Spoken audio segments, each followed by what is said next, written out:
আসসালামু আলাইকুম, সবাইকে স্বাগত নতুন আরও একটি ভিডিওতে। আমরা এই মুহূর্তে আছি এম খান ডকইয়ার্ডে।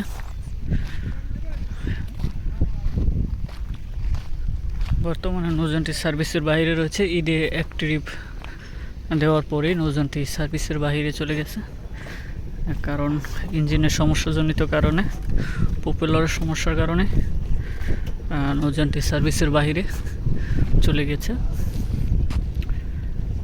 বর্তমান ডকইয়ার্ডে রয়েছে।